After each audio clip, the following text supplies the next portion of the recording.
Donc effectivement, la question ici, c'est de voir quelles sont les conséquences sur le plan biologique. Donc j'entends par là les biomarqueurs sanguins, les régions cérébrales, et qui persistent dans le long terme, donc tout au long de l'existence de la personne.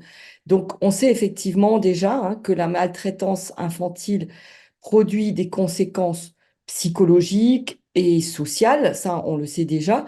Ces conséquences psychologiques et sociales, elles sont sans doute sous-tendues par des facteurs biologiques, parce qu'il a été observé que la maltraitance, elle produit chez l'enfant, premièrement, des altérations sur le plan hormonal, hein. Il y a une augmentation des hormones du stress, comme par exemple le cortisol, et cette augmentation, elle persiste tout au long de la vie de l'enfant jusqu'à l'âge adulte. Il y a également l'augmentation d'autres biomarqueurs sanguins qui sont les marqueurs de l'inflammation. Donc, on pense qu'il y a ce qu'on appelle une inflammation de bas grade qui va aussi persister tout au long de l'existence. Et enfin, il y a des altérations cérébrales. Alors, ces altérations cérébrales, elles concernent aussi bien la morphologie, donc le volume des différentes régions du cerveau, que le fonctionnement de ces régions cérébrales ou que la manière dont elles sont connectées entre elles. Donc, ce ne sont pas toutes les régions cérébrales dont le volume ou le fonctionnement sont altérés, mais certaines régions en particulier, et ce sont surtout les régions qui sont impliquées dans les aspects cognitifs et émotionnels. Par exemple, il a été remarqué que l'amygdale, qui est une région du cerveau impliquée dans la peur et le stress, a son volume augmenté, ou bien que l'hippocampe, ou qui est une région impliquée dans la mémoire, voit son volume réduit, ou bien que le cortex préfrontal, qui est une région qui est impliquée notamment dans la régulation des émotions, a son volume également diminué. Et il y a également des altérations de la connexion entre régions cérébrales. Par exemple, normalement, il y a une connexion entre cette région qui permet de réguler les émotions, le cortex préfrontal, et puis la région qui permet d'exprimer les émotions, qui est l'amygdale. Ces deux régions, normalement, communiquent entre elles, et cette communication est également altérée chez les personnes qui ont été exposées à de la maltraitance infantile. Après, bien sûr, il y a des variations, notamment en fonction de l'âge auquel les enfants ont subi ces maltraitances, hein. Selon l'âge, ce ne sont pas les mêmes régions qui sont impactées.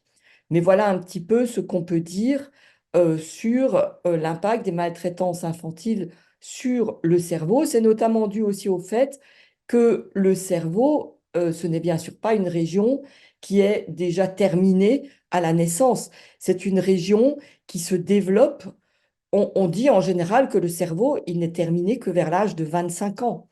Donc, ça veut dire que tout ce qui se passe avant l'âge de 25 ans va impacter sur la mise en place du cerveau. C'est pour ça que ces facteurs-là ces altérations-là sont des altérations qui ont des effets persistants, des effets durables tout au long de l'existence de la personne.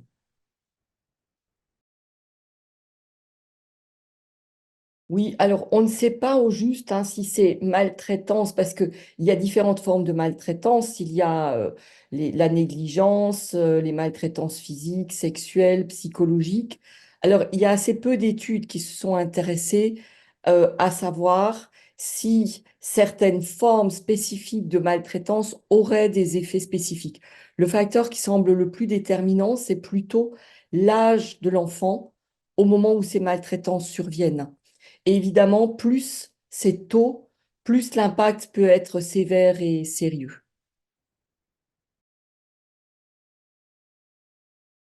Alors évidemment, il peut exister aussi différents types comment dirais-je, de temporalité de la maltraitance, puisque il peut y avoir des enfants qui sont exposés à des formes de maltraitance sur de très longues périodes, hein, ou bien il peut y avoir des enfants qui sont soumis à des maltraitances même voire à des maltraitances de nature traumatique, c'est-à-dire extrêmement intenses pendant une période brève de leur existence, et être ensuite retirés de cet environnement maltraitant.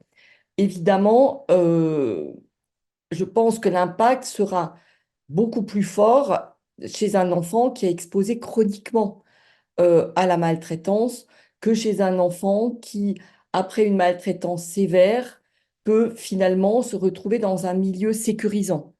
Parce que à ce moment-là, l'enfant peut réapprendre que son environnement est sécurisé. Et ça fait partie des facteurs rassurants qui pourront donc protéger l'enfant de d'effets à plus long terme sur le cerveau.